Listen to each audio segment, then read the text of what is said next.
All right. So speaking of, somebody said something about cardboard box a minute ago, but do you see that they're at the Olympics? They're making them sleep on cardboard beds so that there's no fucking going on in the Olympic Village. So you can't spread COVID or you, yeah. Lack of a bed has never discouraged me. Yeah.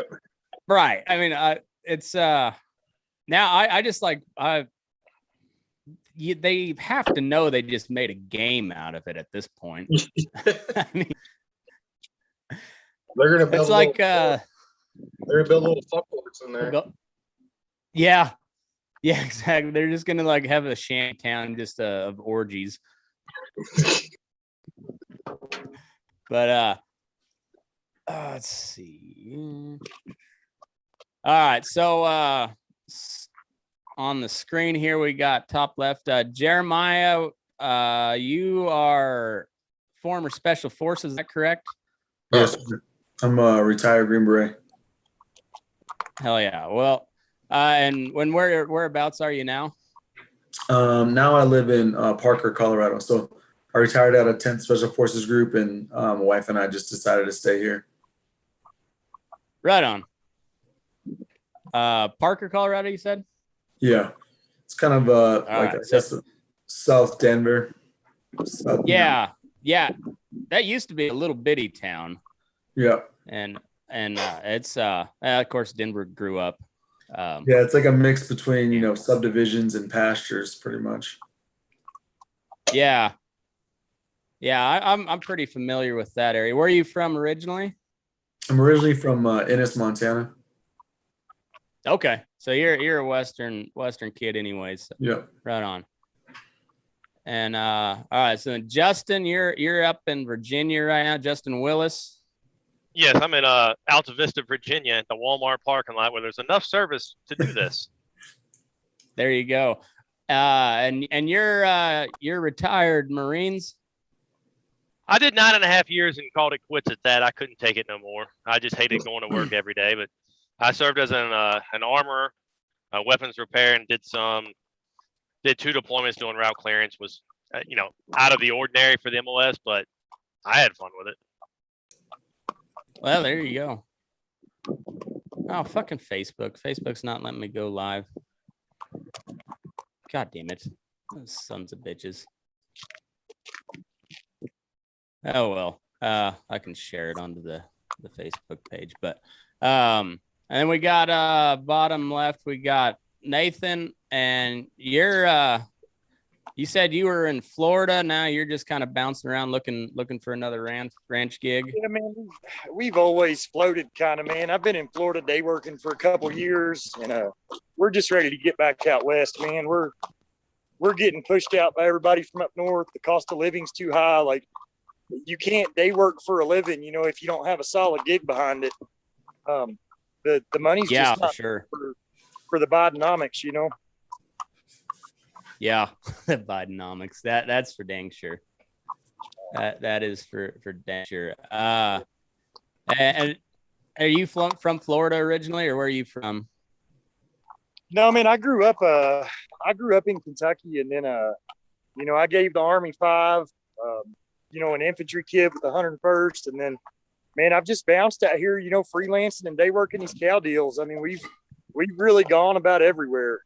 We're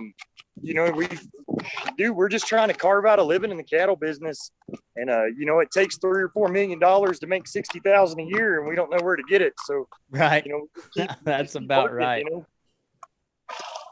That's why I started a podcast, so I can make $1 million and lose it all on cows. Just like Daddy did. That's right.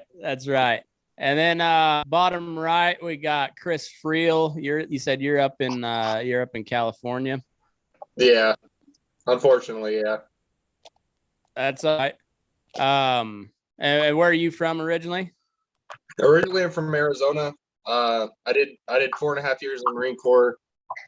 The other guys are gonna hate. The other guys are gonna hate this because they're all infantry, but I'm airwing. So I was with a squadron called HMLA 469. I don't know what any of that means, but It's like the Hueys and Cobras. Helicopters. Thank you all for your service. I appreciate you. I appreciate you, and I appreciate you coming on. I know it's always kind of a, I don't know. It's one of those, like, you meet somebody and I gotta think, yeah, these motherfuckers, fucking Facebook. All right, well, we're on YouTube. We're back up on YouTube. So anyhow, yeah. So like I was telling you guys before, everybody so, hey, we got a comment on YouTube. There's too many vets for Facebook's algorithm. That's probably right. This is probably been flagged as extremist content already. So I mean, there was a reason. Yeah, that's why I posted that video this morning, on my way to the extremist gathering on my little horse bicycle. But I was talking with Clay Martin the other day. Jeremiah, do you know him? Clay Martin. He was also a Green Beret Marine guy, and then No. He was Marines, and then we went Special Forces, switched to branches and whatnot, and then I was talking with Jim Irwin both, and there's I think there's a big overlap between not so much the people in itself, but just the mentality from the cowboy world to the military world, because there's not a lot of bullshit. You got to be good at your job, and you got to do your job, and you got to hold up your end, or somebody's going to get fucking hurt or killed. And Yep. but I'll always say the big caveat between military and cowboying is cows don't shoot back at you, so that's always that's a plus. I don't have to worry about that. We're not in the Wild West anymore. So but I never served, so maybe I'm just talking out my ass, but it just seems like those mentalities are kind of one and the same. Just it's very, you hold one another accountable just because you have to. And I don't know. It's so I thought it'd be pretty cool just to get some of you guys who served, and especially recently. And I'm guessing you guys all were overseas in the GWAT. So it's I don't know. I just thought it'd be pretty neat to see somebody who's or talk to you guys who served overseas and now trying to do your thing in the cowboy world, or cattle business, whatever the case may be. Like Jeremiah, you're packing all summer, huh? Yeah, I pack in the Wind River Range. I've done some stuff outside, here in Colorado as well. I got another buddy, so he's getting ready to start putting camps in. So I'll help him pack and help him pull all his camps and stuff. I do guide a little bit, but it kind of depends on the clients. I'm not a real friendly person sometimes, so, and it's not on my end. I mean, you guys only can imagine, it's like these hunts cost like $10,000 to go on a guided hunt like that. So most of them they're rich assholes. You don't typically get the hardworking guy who saved all his money to go on a hunt. So I'm just I'd rather pack and be with the animals and do my thing than mess with the clients all the time. So I think that's why most guys that cowboy for a living, because dealing with the cows is the easy part. It's always dealing with people that fucking sucks. The cows are usually pretty honest with you. The horses maybe not quite as honest, but they you kind of know what you're getting with them. You never know with people. Well, I was going to say one of the. Go ahead. Oh, go ahead. I was going to say one of the big similarities I see, and I'm sure the other guys can kind of talk about this as well, is similarity with the military and the cowboy world is you can't fake the funk, like you can run your mouth and you can act like you know how to do something, but it's immediately going to show when we start working, so I really Right. like that aspect of both of those worlds and I think that's one of the biggest similarities I've seen. Yeah.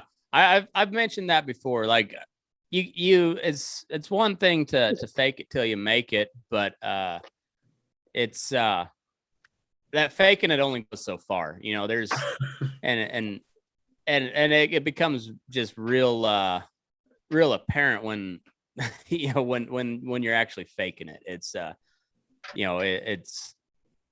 it's just it shows up pretty quickly that you don't know what the fuck you're talking about. So it's a lot better to just be like, hey man, I don't know what I'm doing here than just try to there's time and place for everything, but man, yeah, if you don't know something, don't act like you do, because like I said, that's when somebody gets hurt, that's when somebody gets killed. So Justin, you guys are kind of like working on doing a little homesteading type deal out there, huh? Yeah, we're homesteading, expanding to a bigger farm. We're trying to get out of this place. We got 10 acres now and a double wide in Hell Bend, Virginia.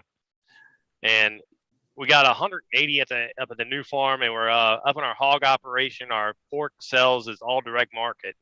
Our pork's selling really good. Our beef shares, we got our first 3 Jersey beefs going through in October. And we made mention of that like twice on Facebook, and all the shares sold within a week. So we're pretty happy about that. Shit.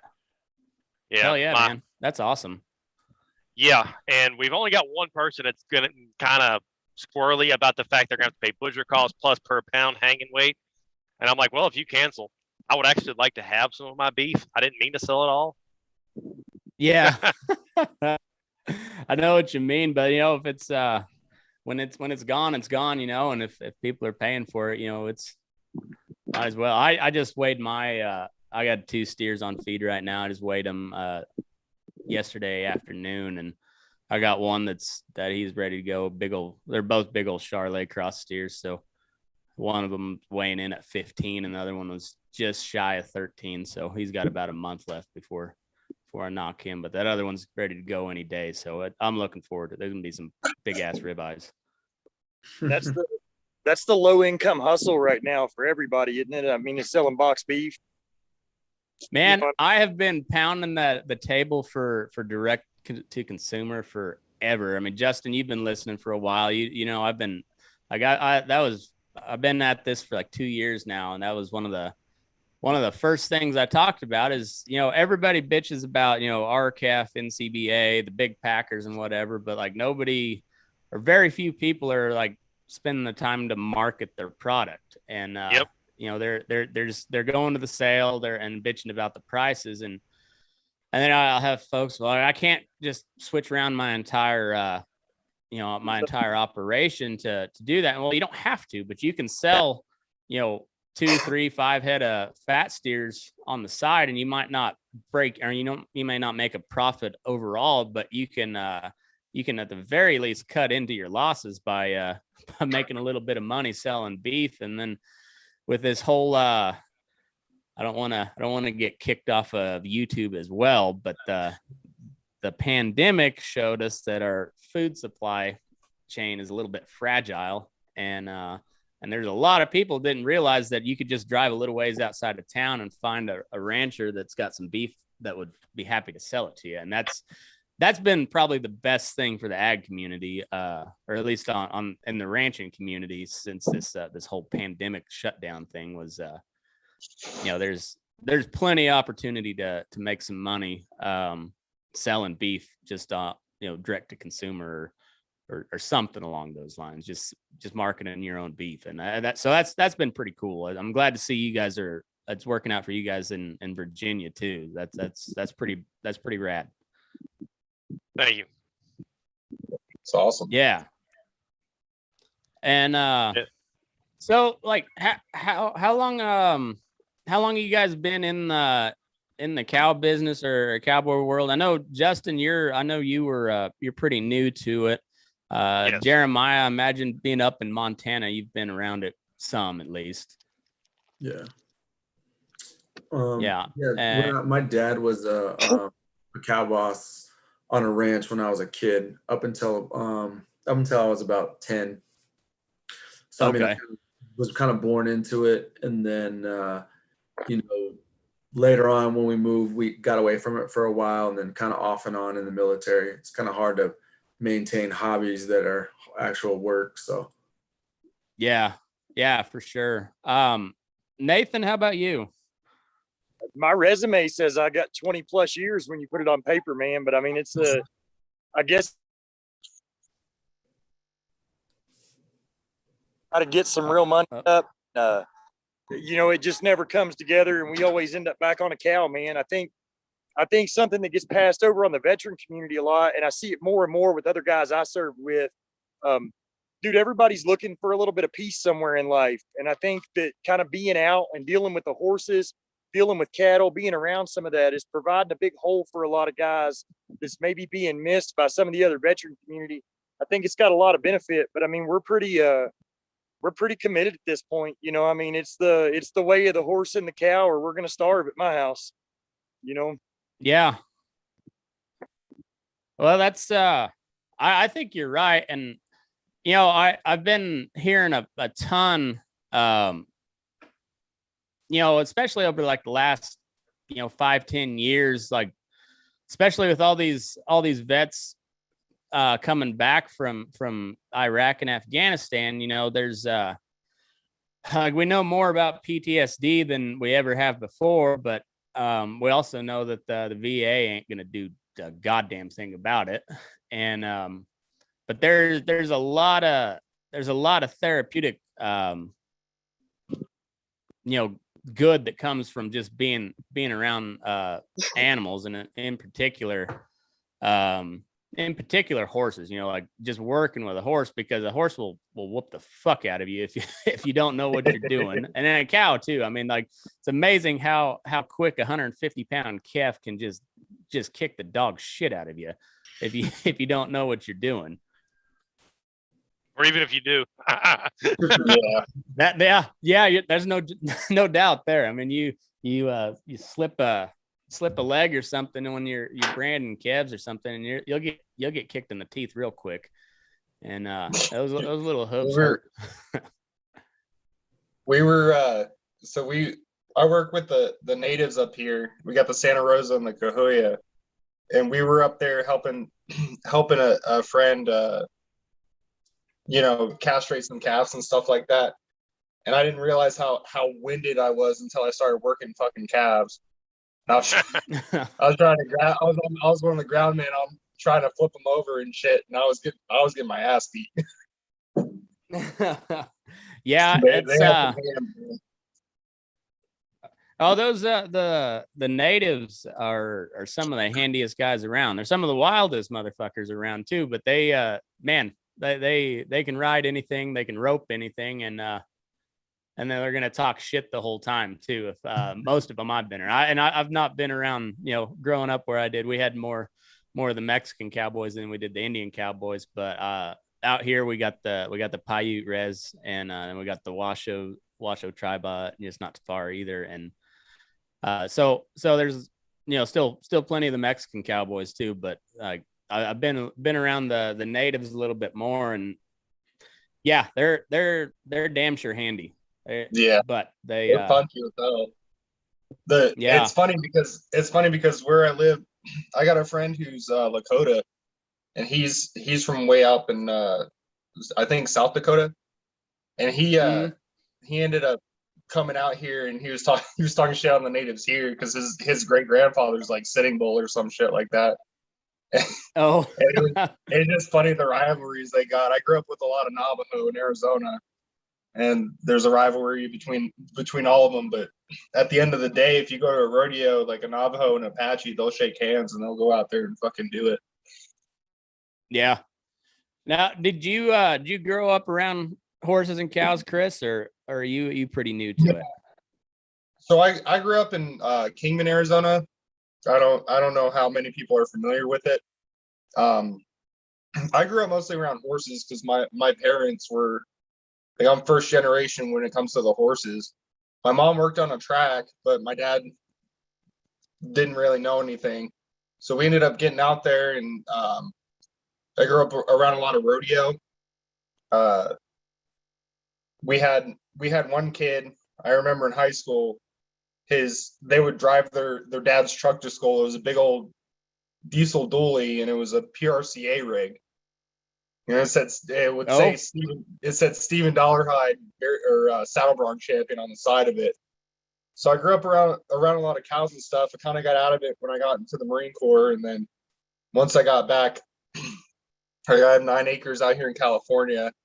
I'm gonna sell it and then move back to Arizona and try to kind of start a little business out there. But yeah, I've been around it for a minute. Right on, right on. Now, Jeremiah, I saw you you were posting on your Instagram like the war party movement. So that's something that's to do with I know there's a huge problem with Native women and particularly Native girls just like disappearing. And that's like it's not a new problem from what I understand either. So are you Native? Yeah, my mother is Muscalero Apache. So okay. Yeah, you kind of got the tone of Native, like you got the voice. Yeah. Yeah, so the war party movement is basically I guess I need to rewind just a tiny bit to start. But I just started working with all these veteran nonprofits and seeing how nonprofits work. And I wanted a way to kind of continue what my mother was doing when she was alive, working with Native women. So I was like, well, I'll just start like a t-shirt company. So it is kind of, it's not bullshit, but it's just a way to be able to bring in some revenue to actually affect change. Cause I feel like everyone just virtue signals and they talk about what they're going to do, but you actually need money to fund that. So the movement itself, or war party movement, is about basically trying to affect your community where you are. So a lot of the t-shirts and the art is basically just to start conversation. Someone asks you, hey, what does that red handprint mean? Or what is this? What is that? But it's also kind of, hopefully I can shed light and be kind of the voice to, everyone needs to be good neighbors and friendly to each other. And I think a lot of times today, everyone wants to be more divisive, and we're not going to solve it by doing that, So right. Oh, go ahead. Finish your So thought. What I'm going to use the profits for, and I don't know if this is going to fix anything, but it's like, if I can get, some skateboards to kids on the San Carlos reservation, or if I can get, some kids in, West Virginia, something, with school supplies or whatever. So just basically kind of focusing on the low income children or people where children are caught up in the system. Yeah. Yeah. That's awesome, man. Let's hope it does, it does help. I think anything like that, any little bit does help, and you may not see it. And my long-term goal with that, and obviously because, horsemanship and horses is a passion of mine, but my long-term goal with that is not just be able to take, monetary, small things to kids, but maybe be able to partner them in programs, especially in the veteran community, because I think vets, it would work really well with children, because that's something that hits home on deployments and stuff. You see the worst of humanity, and everyone forgets about the kids. So I'm sure all these guys can speak to just the things they've seen with kids. So in my opinion, I think it'd be really cool and an easy way to kind of match, really cool veteran programs that are out there where they're taking vets out to ride horses or learn horsemanship or learn to be a guide or a rancher or whatever. Maybe bring be able to pay for a kid to do something like that. And, you think of some teenager who's, kind of out on his luck and he lives in, like your Sioux friend, something like that, and teach him to be a cowboy and give him a skill set. So that's kind of the ultimate goal with all of it, in the future. I like it. And I like that, what you said about just being kind to each other. Like you said you're not a particularly friendly person at times, but I don't think you have to be friendly, but you can be kind. You you can be an asshole and still be kind to people, you know. And the one thing I think that is lost on all sides of this whole political shit show that we got ourselves in is everybody is like, you know, this side's evil, and they the people that run shit, as dumb as they are really good at keeping us at each other's throats, so we're not looking up. But like everybody that's arguing, like all of us here, where I would assume that we're more on the liberty minded deal. Where I mean, I hate socialism, I hate communism.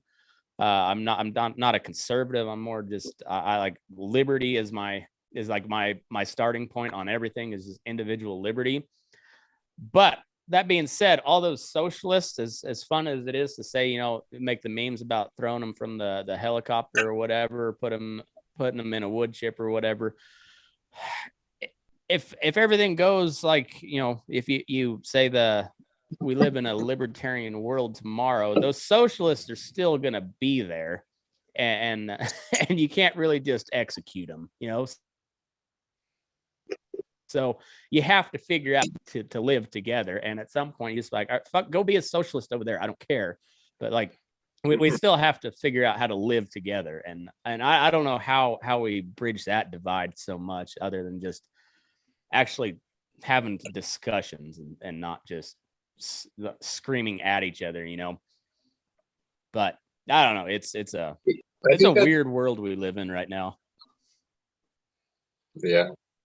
I think that's the difficult part, is nobody wants to have a discussion. I think everybody's so set in where they're at. And it's very difficult when there are some places where you can compromise, and there are some places, I mean, there's certain things I feel like I won't compromise on, and everybody has their own shit. But if you want to keep the peace, like you gotta meet somewhere. Like yeah, I'd rather have a libertarian society. Yeah, but there's got to be some sort of starting point. Yeah, you can't have a starting point when everybody's screaming at each other and nobody's talking to each other. It's I don't know. I was gonna say, I think looking at the cowboy world in general, that's something that I grew up around, was that respect for one another. You know, you look a man in the eyes, you shake his hand, you know, yes, ma'am, no, ma'am, yes, sir, you know, all that stuff. So I think that that's one thing I always think is cool. It's everyone kind of, you know, handshake still goes a long ways in my book. Right. But a lot of people don't live that way, you know? So instead, like you said, yelling at each other and everything else, I actually think most people, they just forget to put themselves in the other person's shoes, you know, what, you know, and then the media and everyone wants to kind of make race to that or say something. And then from the outside looking in, you know, you're a struggling, you know, cowboy, a white guy from Oklahoma, and you're like, what the fuck are they talking about? White privilege, this and that. Or you flip it the other way around and you're a black kid, you're a black guy living in the ghetto, and you're like, what the fuck you mean? Like, I don't want like, so I think that sometimes it's easy just to go down that track of forgetting what we learned, you know, as kids, that respect for one another. Yeah, it's all tribalism, and like, it's like when you feel attacked, you always retreat back to your tribe. I mean, that's the way it's been. And it's not a native thing. It's just a human thing. I mean, Jeremiah. Well, I guess we'll go around the circle. Like, where did you guys serve? I know Jeremiah. There's probably special forces community, or probably places you can't even mention. But I assume you're either Iraq or Afghanistan. Yeah. So I was in 3rd Special Forces Group for most of my career, and I retired at a 10th Group. In an instructor position. I deployed to Iraq, Syria multiple times, Afghanistan multiple times, and then I've got a couple cool fun deployments in Europe. One of them. Yeah, and also been to, I'm trying to think else. I've got one deployment to Africa as well. Okay. Justin, how about you? Afghanistan and Iraq. Okay, cool. Justin, how about you? I got in 2005, so by the time I got to the fleet, Iraq was pretty over with, but I went over there one time and wasn't much going on. Then I went to Afghanistan 10, 11, 11, 12, both winters on them, doing a route clearance over there. Afghanistan, I was down in Helmand. I'm telling you, you think you talk about poor in America? You ain't seen nothing. Nope. I believe it. Nate, how about you? Man, I'm gonna age myself, but I was on the initial in Iraq, so I mean that's starting to click some years off now. Yeah. So Yeah. I was getting ready to go in my senior year of high school when the Iraq invasion happened. Yeah, it's fucking wild. 20 years later, we're still over in that godforsaken just it's an clusterfuck. Yeah, it's an atrocity to the veterans of our generation, really, the way some of it's been handled. There's more that goes to it, and it's probably not to be aired out on here, but in private conversations, I think we would all be like-minded about some of the roots that have been behind it. And I think at some point, everybody just has to accept it, make peace with it, and decide if that's going to be their whole life and if they want to go accomplish something else, you know? Yeah. I agree with that. And then Chris, you said you were in Afghanistan? Yes, I was. I was in Afghanistan. These guys will probably know 12-1, 12-2. Yeah, just one pump to Afghanistan. Feel like an asshole when we got special forces over here. Fucking. Oh man. Yeah, with the Iraq, Afghanistan, Syria, all that shit. Hey, look at me. The way I look, I just blend in. I just walk around. As long as I don't forget what you know. I'm more worried about getting shot by some private in the 82nd on a gate than I am by fucking Taliban. Yeah. I don't want to sound like too much of a badass, but I mean, I was at Colorado State University, you know, just oh shit, drinking my weight in beer, you know. I mean, you don't have to thank me for my service. I don't want any of that. You're a nurse, right? No. What's that? You're a nurse, right? I'll thank you for your service. That's for right. Nursing beer. Yeah. I don't know how much nursing I did. I tried to inhale it about as fast as I could, but okay. Yeah. No, I graduated CSU, and then I was talking with the Marine recruiter, and I went and took my PT test, but I couldn't pass the eye test. I cut my eyeball when I was like I think I was 9. So I've got a big cataract in my eye, and it's not not correctable to 20/20. So they said, see ya. And I don't know. I'd say there's days where I'm like, man, I wish I would have served. But then after you see the shit show that it all turned out to be, I'm not all that upset that I didn't go. I mean, it's it makes, you know, it kind of puts it in perspective. Like that whole, like when we just pulled out of Bagram overnight, man, that was a surreal feeling, because I've been, you know, my biological dad was Vietnam vet. I've got you know, plenty of friends and family that have served over the years, and you know, several different places across the world, and so I've always tried to keep track of what's going on. And the worst part about it is, like, nobody really knew what the fuck was going on, and then you see guys like yourselves when you come back, and you're just like, man, what the fuck are we doing over there? And it's just infuriating. Like, we have the most elite fighting force that the world has ever seen, with the most incompetent leadership.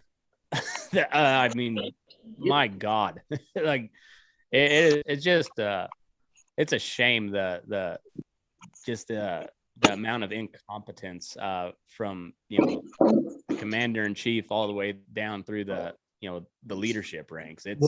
They all, instead of working themselves out of a job, all those generals are working themselves into a job. So you have to remember, the industrial military complex runs everything. So when you take Afghanistan in particular, I was not in the initial push in Afghanistan. The first time I was in Afghanistan was February of 2002.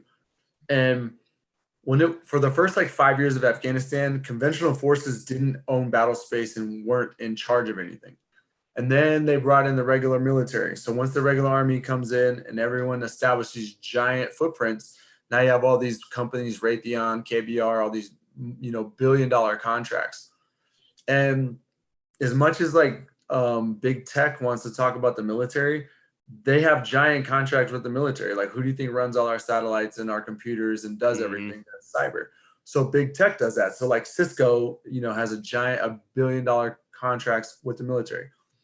So as soon as that happened, you keep fast forward, and it's like, I look back at my career when I retired, and I had buddies getting in gunfights, places I got in gunfights, 12, 13 years ago, the exact same places. For what?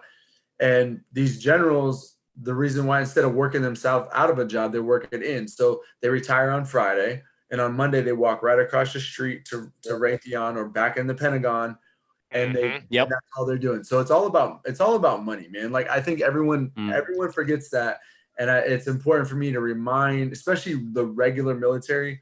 And I don't mean to knock guys who served conventional forces, but special forces, we see a lot more of the battlefield. We're trained to operate differently than those guys are. So I understand a bigger picture. And a lot of times it's easy in the conventional military where you only see what you're in charge of. If you're in charge of these 3 guys, you're in charge of those 3 guys in that lane. And you don't really get to question higher and or even understand what higher wants from you or what they want you to do. You just execute those missions. So it's easy for guys to have this big emotional attachment to, facilities being overrun or us giving back ground or whatever. But when you understand the big picture, you understand the military industrial complex, and you see those generals, what they're doing now. Like, look at what's his name? That dude was a fucking clown.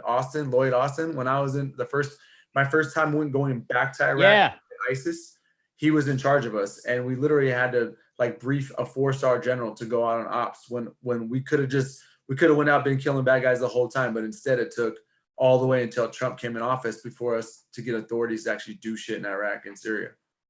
So, I mean, it's a fucking game. And that Syria deal was the most egregious of all of it, because the way I understand it, and like, correct me if I'm wrong, but the research I've done. So we take out Saddam, who's a moderate, as far as the religious aspect goes. He's a moderate Sunni. He's far from a moderate, or was far from a moderate as a ruler. I mean, he was a brutal dictator. But he also kept Al-Qaeda out of Iraq for the most part, and he ruled that country with an iron fist, which is like vast majority Shia, right? Like, you have 67. That Iraq is where Sunni and Shia meet. So you have to rule that area with the iron fist. So as soon as we took him out and there was no one to rule that way, it's power back. Not to mention the atrocities that were done on the initial, just by the introduction of American money to the populace. It was a destabilization. I mean, within 30 days of boots on the ground, the economy had already toppled. I mean, there were a lot of pieces in play on that. I'll interject one more thing on that. We all talk about how I hate it that maybe whoever ended up with everything left at Bagram or something like that. But I don't hate the fact that there's no more regular forces guys over there that are going to get hit with an IED on some route tonight. Right. No matter what the cost was to give up, we were gaining no ground to start with.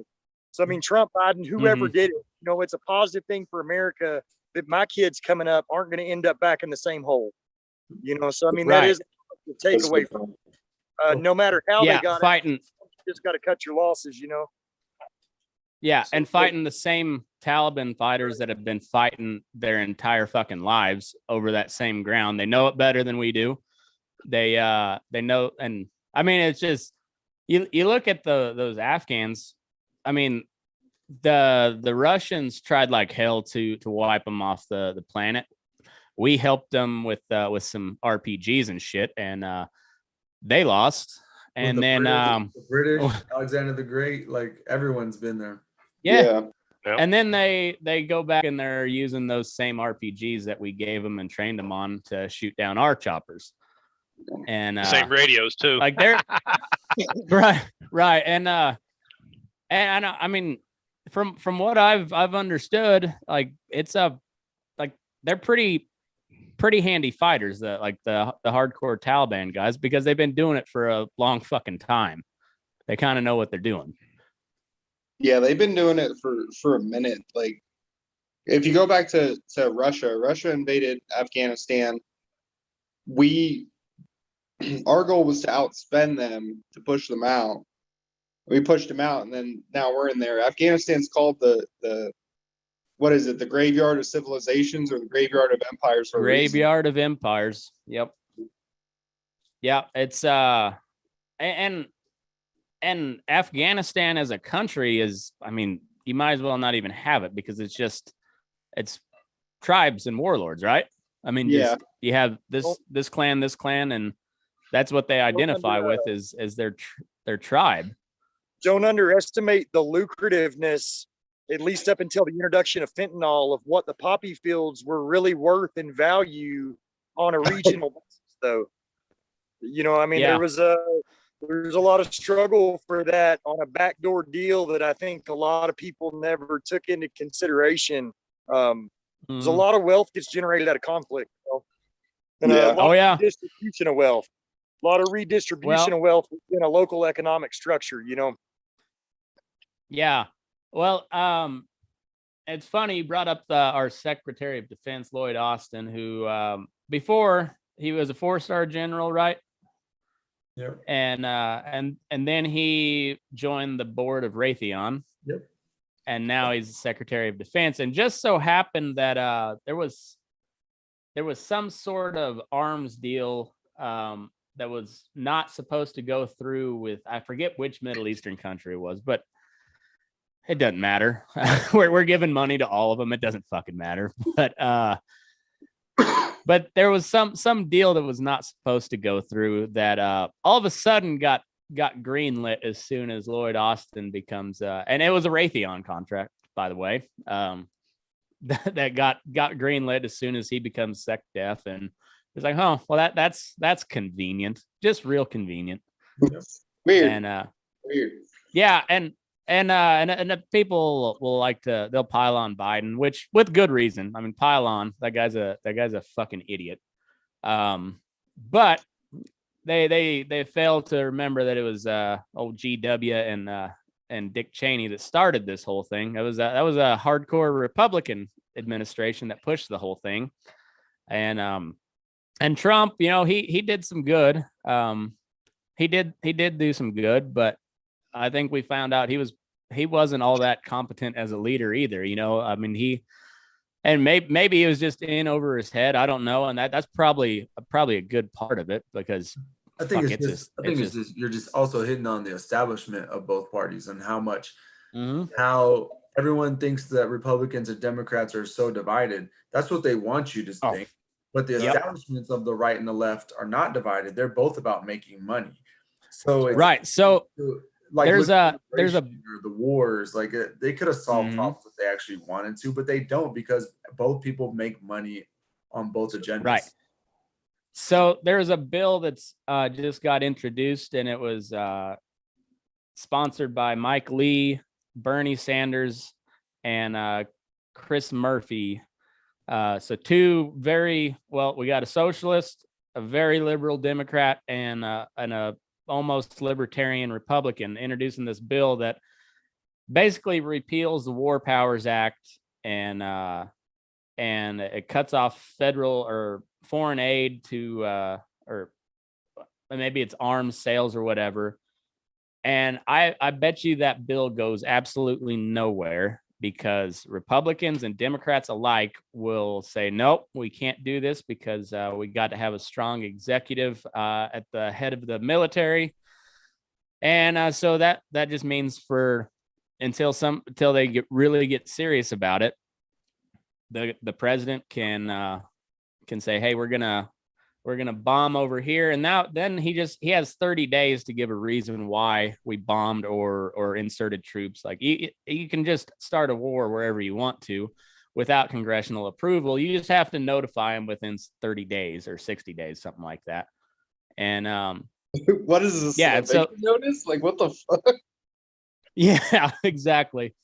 But I mean, like that's what we did in Libya. That's what we did in Syria. Like that whole Syrian civil war. Not that Bashar al-Assad's a good guy, but he was like Syria was a pretty modern country until we started that uprising there. The CIA got involved, and we created the rebels to fight Assad. Like that's the thing.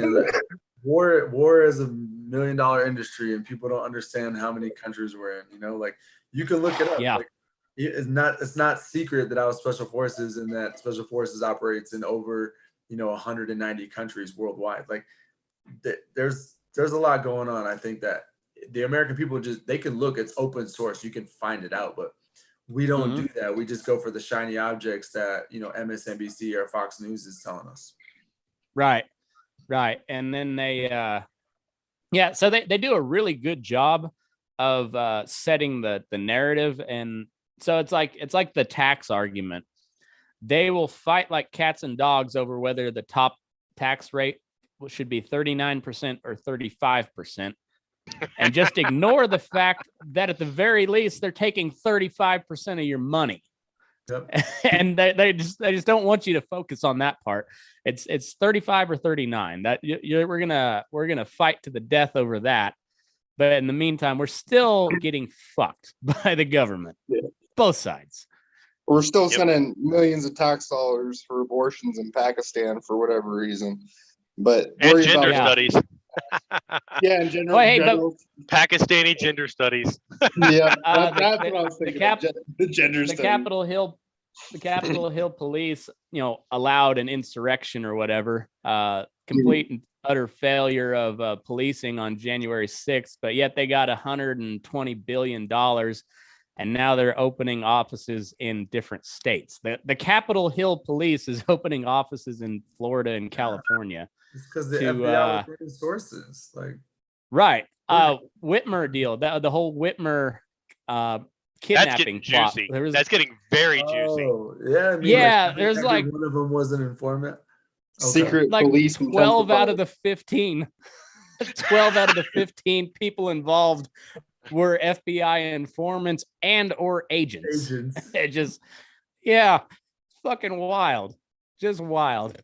Yep. Yeah, it's insane. But that $120 billion. Well, I mean, we didn't pay for all of it. We borrowed most of it. But hey, that's still coming out of our pocket, so they can call us all domestic extremists. And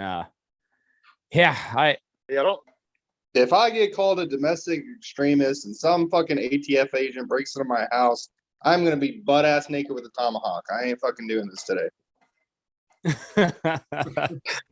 If I'm going out, I'm going out like a man. That's all I'm saying. There you going out on your shield. I like it. I don't want to hijack your post, man, but before we finish up, I'd like to throw a question out if that's cool, Matt. Go for it, man. We got time. So all right, out of everybody in this group, man, is anybody like hitting any problems while we're on here, that you're having, like either packing, homesteading, building your deal up, doing something that like while we're on here that you can network and we can share some knowledge back? Like, I mean, is anybody hitting a hang up that we might be able to talk about what's going on and help somebody else limp through a tight spot? Yeah, for sure, man. I think sharing our knowledge and experience of all being around this business, and everybody's trying whatever way that they can get, it's start where you can, use what you have, and do what you can, or start where you are, Yeah. And so everybody's got a different way to get there. But I think at the end of the day, everybody's looking for the same thing. They want some form of self-sustainability, doing something involving agriculture that they want to do, And I mean, while we're on here, if there's anything we can do to help each other, it'd be cool if we took a chance, Hell yeah, man. I mean, I've and I say but like I've got some people that help me with this, and then just people that listen, like, and Justin, I keep going back to you because you are pretty much like day one homie when I started this thing.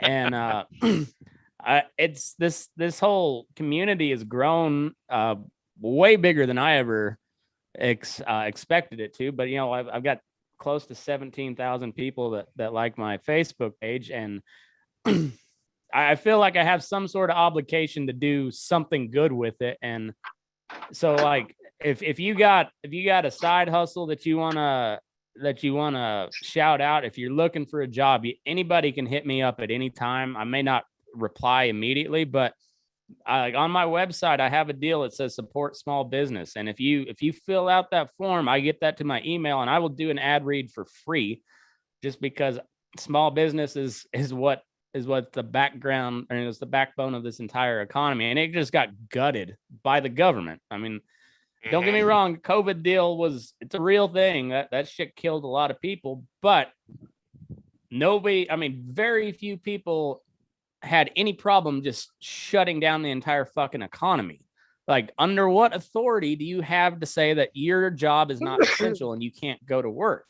Yeah, like, that's pretty. That was the whole thing I was upset about from the get-go. Like, the medical side of it be damned, the government has no authority to do that. And and we're gonna feel the repercussions in the economy for at least a decade from this. At least a decade. Absolutely. And the biggest, like one of the biggest issues, you go into medical, they go into the medical side of it. For one, the vaccination, which everybody should get.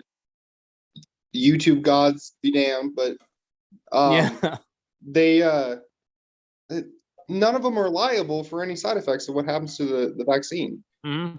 First off, and they get all the money from it too.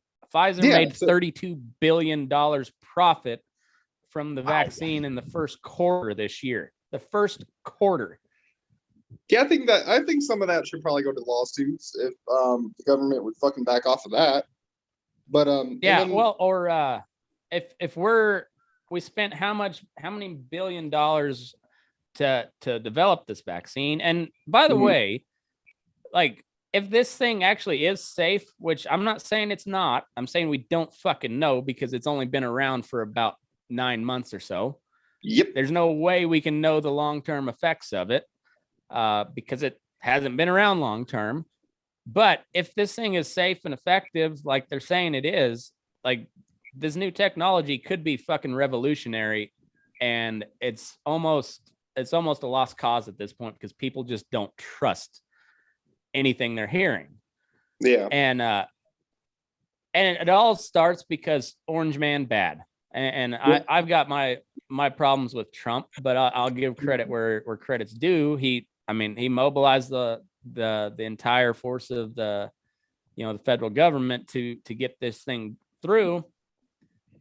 And you look before the election, they're like, well, I'm not going to take the vaccine because Trump said so. And now they're just like, polar switch. Take the vaccine. And they're now taking the not only that was developed during Trump. Yeah, but and not only that, if you have any questions about it, that's now misinformation. And not only should you be banned off of Facebook, but you should be banned off of all platforms, according to the press secretary, which is the mouthpiece of the administration. So I'd say that would be the Miss Vasecki. Logically, you could logically deduce that is the the position of our president, is that, oh no, if you have any questions about the vaccine, you're spreading misinformation, and therefore you're some sort of extremist. And it's man, what a shit show. What a shit show. Yeah, that's a pretty broad stroke. Yeah. I mean, when they made that vaccine, when the vaccine was voluntary for enlisted military, I was like, well, I'm in pretty good shape, but the COVID got one of my uncles. So now I'm like, well, maybe. Yeah. I don't know. I've tried to look at the research that the data, and it's who the fuck knows if the data is any good or not. I don't know, but I just, from what I can tell, it's, if you're old, fat, sick, boy, it's probably going to hit you pretty hard. If not, you might lose your sense of taste, you might lose your sense of smell, but you probably get over it. And I'm young, relatively healthy. I'll roll my dice on COVID. I don't know enough about this vaccine, but I guess we got way off on a tangent, but that's how we do on Burning Daylight. But going back to your original question, Nate, yeah, anytime anybody needs something to blast out, I've got somewhat of a platform to do it, and I'd be happy to. So there's a form on my website if you got a business you wanna blast out. So like, the War Party movement, whatever the case may be. Yeah, it's at burning-daylight.com. There's I think it's under the sponsors page, but there's a form, fill it out, and I'll do an ad read for free. If anybody's looking for work, you can post it in the Bull Session group on Facebook. There's 22,000 some people in that group.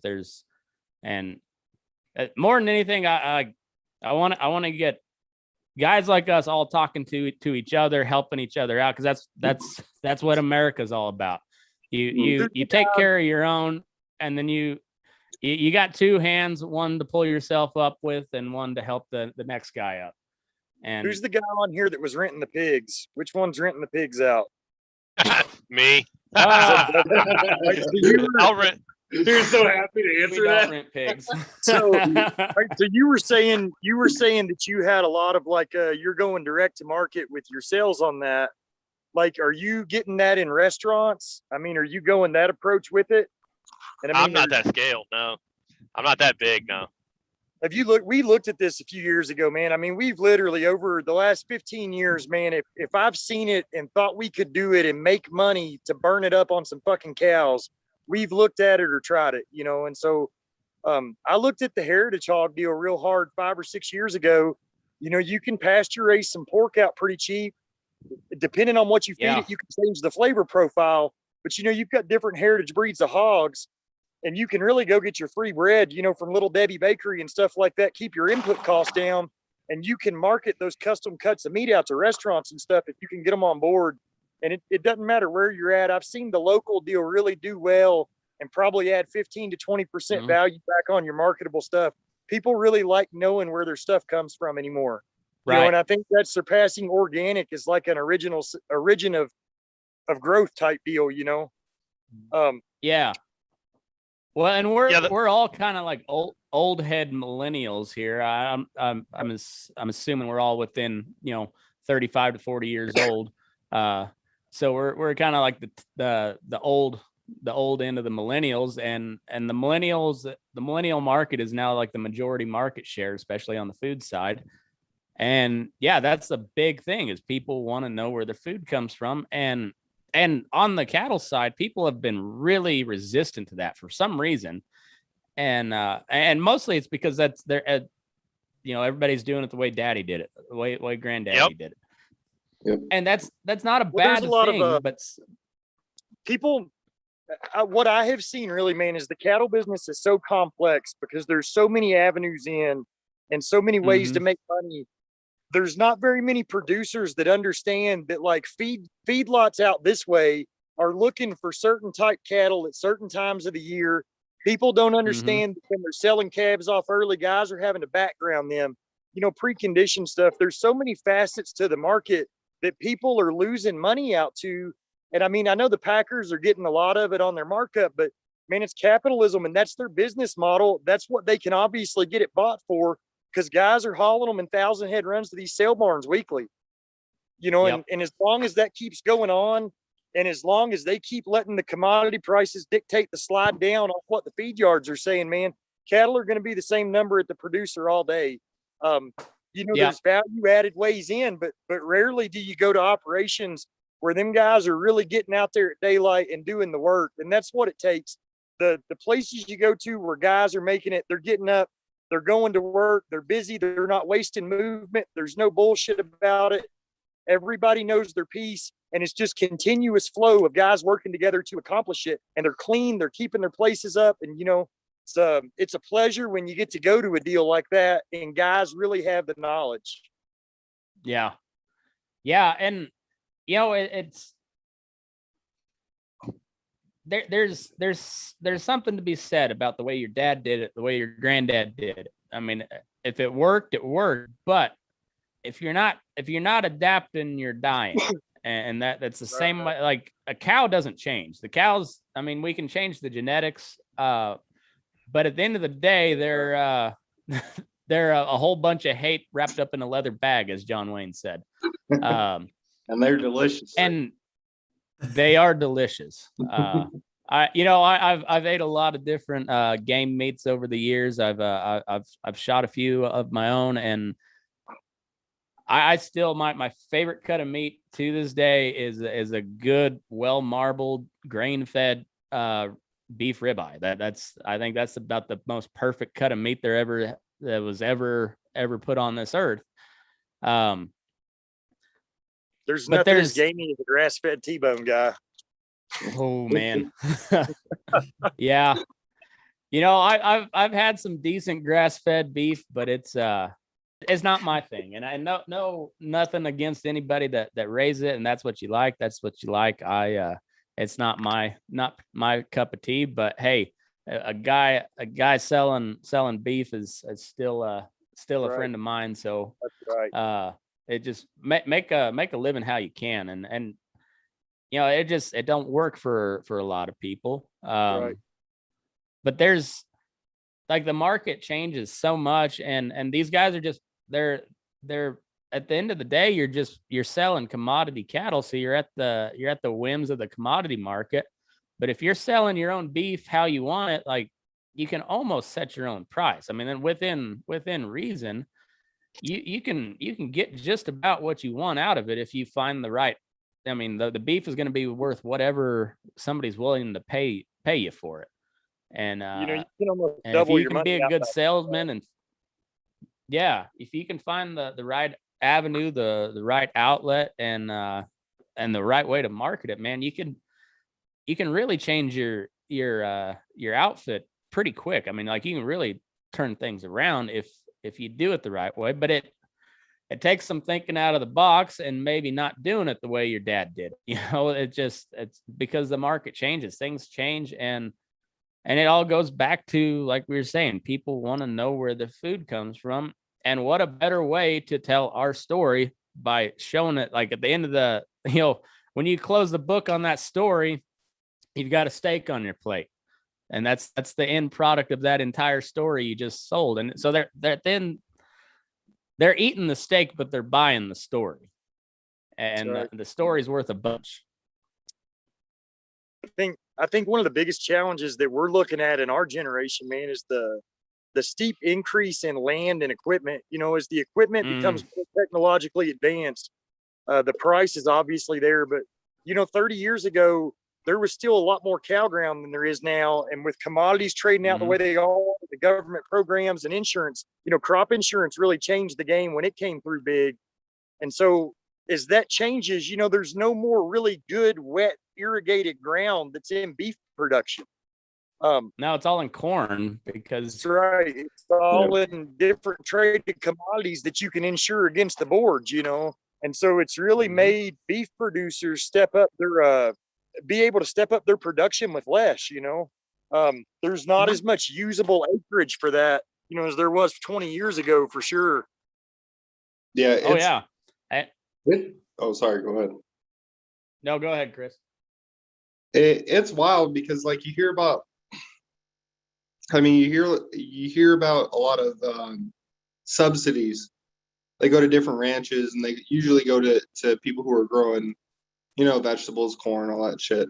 And I was talking to a rancher. His name's Bob Blake. He's out there in Arizona, and he was talking about like their fight because I sat down. I had Netflix. I watched Unbranded. It's a pretty good movie. It's about I don't know if you've seen it, but the Mustangs and the argument between. I don't know if I've seen yet, but I'll look into it. I'll put it on my list. It's the argument between like what lands are you going to give the ranchers and what lands are you going to give the Mustangs, and he brought up a good point where it came from was if you're going to make cows edible, then you have to make use of the horses as well. That would solve the whole issue between them. So it was interesting to hear both sides of it. I mean, I don't want to rant too much, but there's so many different pages to ranching and what you have to do in order to survive that it's difficult. Well, and you listen to some of those old timers, especially out here, where there's out west where there's a ton of public ground. Mm-hmm. Those used to be wild horses and not feral horses, you know. Yeah, not just people just yeah, every 5-6 years they would round up a bunch of them, you know, either ship them off to slaughter, but they'd introduce a new stud just to combat some of the inbreeding. And then a lot of those guys, I mean, that's you talk about like the Spanish ranch or some of these old ranches, you know, they didn't have, you know, Hancock bred horses. No, it was just whatever was out on the desert. They might buy a Hancock stud, but you're also going to have a bunch of shitters. And that's where some of the best stories come from. Those old boys like, oh, that, you know, the Span had some nasty horses, or you know, the A-Bar or wherever had some, you know, was known for some rank horses. Yeah. But that's because they just gathered them up off the desert, and that became your remuda for the ranch. And now you can't do that. You know, now I worked at a feedlot there in Fallon, nothing but Mustangs, and they don't adopt anything out that's over 6 years old. So you got a 7-year-old mare. She just sits in that feedlot pen until she dies. You can't slaughter them. So, and guess what? We all pay for that too. we all pay that feed bill. All taxpayer funded. Yes, sir. Yep. Every time. It's there's another good. I won't say it's a good movie, but it's a decent movie on Netflix. It's like Last Stand at Paxton County, something like that. It's I know Trent Luce was advertising it, and it's kind of hyperbolic, but it really goes into the animal rights movement and how a lot of these animal rights groups, it's kind of like the military industrial complex. There's a lot of money in green energy and also in animal rights stuff. Like those bunny huggers pay big money to keep the horses wild or whatever, you know, to keep our Mustang heritage intact or whatever the fuck, you know. Yeah, they don't realize half the horses are just people who fucking turned them out because they couldn't afford them. Yep. Yeah, especially after 08, when the market crashed in 08. Yeah. There was I was gonna say thousands that of heads of recession. Are y'all seeing that where you're at? I mean, is the horse market going down again the last few months for any of y'all? No, I just sold a horse, dude. It's been pretty easy going. We've tried to move some here where we're picking up and looking for kind of a new ranch home, and like I probably bought them at about their money. You know, really, I'm not seeing the easy money I saw 6 months ago. Dude, move west. Yeah, west. You're in Florida. You in Florida right now. Move out to like Wyoming, California. We are, dude. That's yeah, absolutely, man. We've got to get back out this way. It's you know, there's different people out west, and it's nothing against. There's some real hands in Florida, and you really want to come on a wild cow adventure, dude, come down there and run that eared shit in the swamp that they got. I mean, them cattle are rank. They're as bad as anything in the country. And it's just not as many like-minded people. You know, it's so full. It's just a different scene around the horse world, if that makes sense. Them cow horses just aren't a commodity down there like they are out here. Yeah. It's a very different. On the East Coast, it's very different. Yep. We used to get a bunch of them Florida cattle when I was in the feedlots there in Kansas. Whoo! Yeah, those you just nothing but ears flopping. You know, that old trucker would you know, he'd slide his tailgate up and it was just 90 mile an hour coming down that ramp, and just ears and sheath flopping everywhere. And yeah, those were the hardest motherfuckers to process because they never hit a head gate straight on. They'd always dive as soon as they crossed through that back gate. They'd just dive, and you either had to be real quick on the process. Well, you had to be quick on the shoot, but you got their head way down there. Good thing is, they got 3-foot ears, so it wasn't hard to put a tag or an implant in them. But boy, they'd choke out in a heartbeat if you weren't quick on the draw and get them out of the chute. They'd choke out real quick. They're branchy, man. They're those swamp rats they're something else. This is my swamp. They'll move though. I've been day working a deal, man, and we were spread out so much. Them cattle are seeing a man 4 or 6 times a year, and they're just wild cattle. They're not manageable, dude. There's no respect for a dog, a horse. You turn 20 curs on them. I mean, them cows will fight them cur dogs. They're just rough, Oh yeah, yeah, and it's kind of they're not quite as bad out here, but you get those desert cattle same way, But they like, these ranchers like their cattle just a little bit mean because they got to be a little bit mean, When you're running 110, 130 acres per pair out on the desert, that's they gotta work to eat, and those old cows ain't afraid to chase a coyote off. So but they also ain't afraid to blow some snot in your hip pocket either. If they're hard to handle, they're hard to steal. That's true. That is true.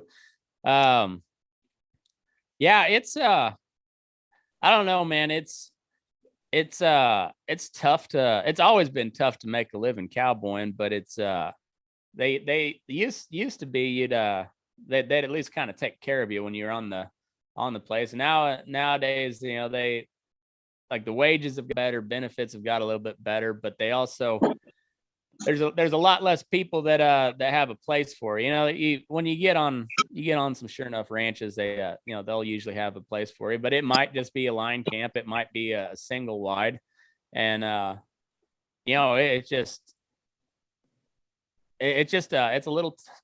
a different world nowadays, and now you got liability, and like my dad was telling me he was working in the feedlot back in I guess it'd been like late 60s, early 70s, kind of at the beginning of the heyday of the feed business, and boy, it sounded like a hell of a lot of fun riding pins back then, but shit, nowadays if you're not working on a small yard, you can't hardly do anything. You work for a big Five Rivers yard, no rope, no lope. At one point there at Colorado Beef in Lamar, they had a list of bits that were approved to use on your horses, even your own personal horses. Man, fuck all of that. If you want me to come work, go ahead. I've seen that over time, though, just off experience. There's things that you learn not to do, like in the wild cattle, you don't pin yearlings by themselves. They run into a pin and break their neck. When the heat gets out and you rope one, I mean, maybe it dies tomorrow. And, especially when you're day working and you want to show up and you want to be handier than the help, it's little things like that, man. I never want to show up and cost you $1,000. And I mean, I just started packing a rope on the back. It's a last resort, Yep.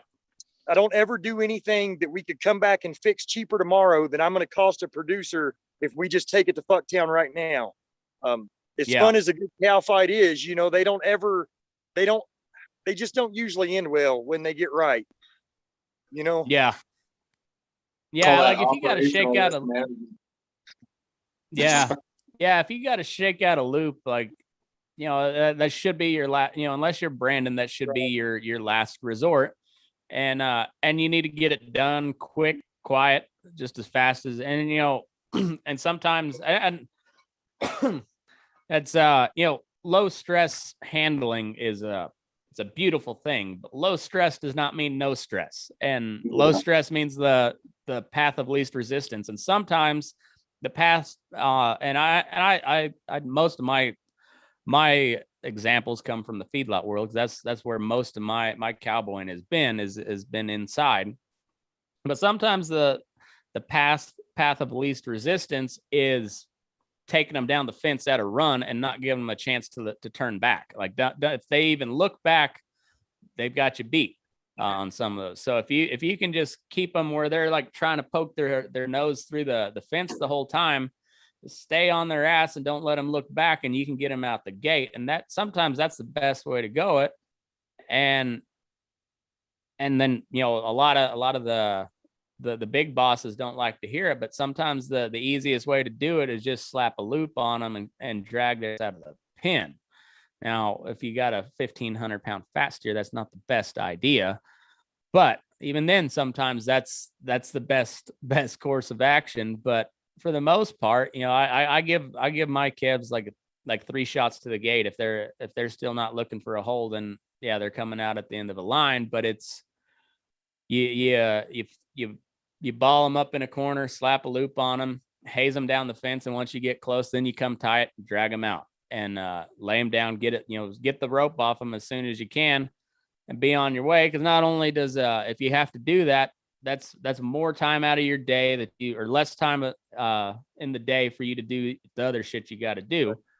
As fun as it is to rope something, more often than not, when, like you said, when they're hot on the fight, That's right. what should be a minute and a half deal to drag them out of the pen, lay them down, and get your rope back turned to like a 5, 6, 8 minute fight. And you're both hot, tired, pissed off, and ready to kill each other by the time you're done. And then most of the time your horse is like, what the fuck are we doing? I want to, like Jeremiah, man, where you're packing them guys up on them hunts. You ever see some guys get in some wrecks? I mean, I'd assume that y'all get some people packing up in there that are pretty green around that shit. Oh yeah. I'm really fortunate that my mentors in the packing world, they're 3rd generation outfitters. They also have like pack races, which is really big, kind of like the rodeo. So in that same family, they've won that like 10 years in a row. I mean, they're just in DuBois, Wyoming. It's like they're the who's who, you know, walking around in DuBois, which is really cool. But yeah, so I think in that area in particular, there is a lot of wrecks, but the terrain's so gnarly that these really green, you can't just, it's not going to be a group of green guys. You know, there might be one kid. I worked with the kid last year. He's from Nebraska, really punchy kid, fucking awesome cowboy. But there's a big difference between cowboying and being a mountain man. And mules, dealing with mules and stuff. And it was just kind of fun to see him work because he's a great horseman. But he was kind of that real punchy attitude, you know. And I'd be like, hey man, it ain't gonna work with these mules, you know. So, but you just like anything else, you gotta tie it right, do it right the first time. You're checking everything. Again, I always bring back stuff to the military. So like that military mindset of, you know, doing your inspections, your PCIs, your PCCs, the same way you would, you know, if you're showing a new guy, you know, how to saddle his horse, right? So, but yeah, I've seen some pretty gnarly stuff. We got a lot of grizz. So I think that's what really makes that aspect of packing where I'm at a little bit dangerous. You know, you got a fresh elk on the back of one of your mules riding out in the dark. I mean, it's a little creepy, you know, not gonna lie. A little shady. Yeah, I bet. Creeps up on you. That's what the song should be, Matt, is Dan was a Packer guy. You should give Jeremiah the Dan was a Packer song for this. I can do that. Let me write that down before I forget. Dan was a Packer. Hey, if you're writing stuff down, I got a donkey story for you I want to tell. Okay. Let's hear it. Is this going to be the dick joke of the episode? No, it's not going to be a dick joke. I mean, there's going to be jokes, but it ain't going to be a dick. So, in 2004, my family bought a burro from BLM, Bureau of Land Management. For those who are watching that don't know, not Black Lives Matter. So, that was in 2004. we brought horses up to the property that we were living at.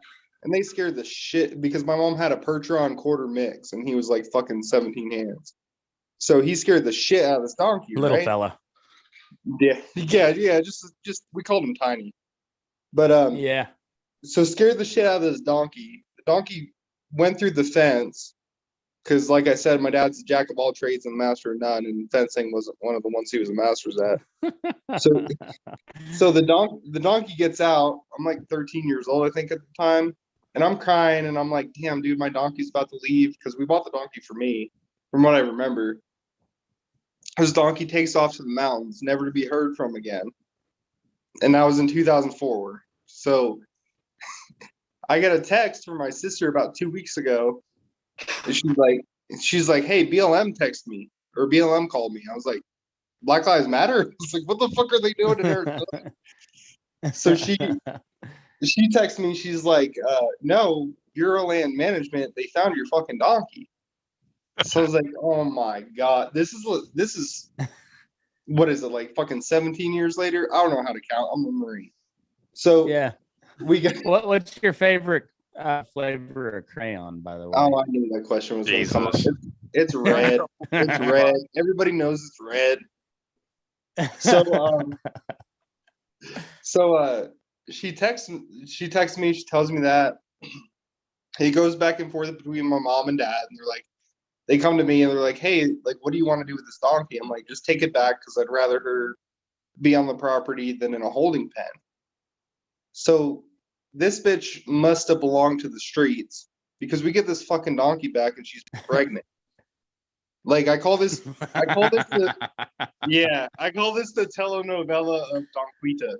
Like, it's just, every time I hear about it, it gets more wild. But I'm going out to Arizona in a couple weeks to go see her and make sure that she's all up to par and shit. But yeah, so from start to finish is wild. Just 17 years later, this donkey has a fucking freeze brand that just happens to come up. That's awesome. Well, yeah. That you should name that little cult Don Quixote. Don Quixote? Yeah. In your honor, I will name him Don Quixote. If it's a boy, nice. If it's a girl, obviously the A. But spell it like donkey. Like, what's that? Let's say, hey, gents, I'm gonna have to bail here early. I gotta tuck kids in and stuff. I'm creeping up on 10 o'clock on my time, so I respect that, man. Yeah, you bet. Hey, let everybody know where they can find you, find out about War Party Movement, all that. Oh, awesome. Thank you. So I just have an Instagram page, Jeremiah Blackbeard, and then my new company, War Party Movement, trying to combat some human trafficking in the United States. Do some good thing for kids. So check it out. That's it's the best thing you can do is combat that shit. That's yeah. That there's nothing more important than that. So Jeremiah, I appreciate the the shit out of you, man. Thanks for coming on. Thanks for your service, and yeah, you keep packing. All right. Oh yes, sir. Thank you guys, and gentlemen. It was nice chatting with you guys. Have a good evening. It was nice. Have a good night, man. You too, man. All right, Bryce. Take it easy. Yep. See ya.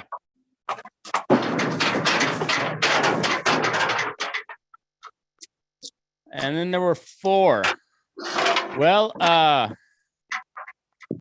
let's say we'll wrap that for the main episode. That's shit. We've been going an hour and a half already.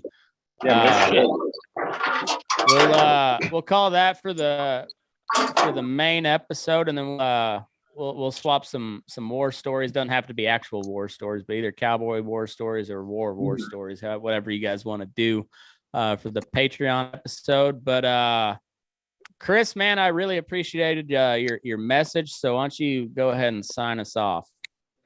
All right. Fuck. Hurry up. We're burning daylight. Bam. Thank you so much for having me. All right. Hey, no, it's not a problem, man. I just like talking to cool people. That's my I like talking to cool people. So I appreciate you guys coming on. It's the bull session. That's what it's for. Just bunch of dudes telling lies. I don't know. I've had a few stories, but I ain't telling no lies yet. So there you go.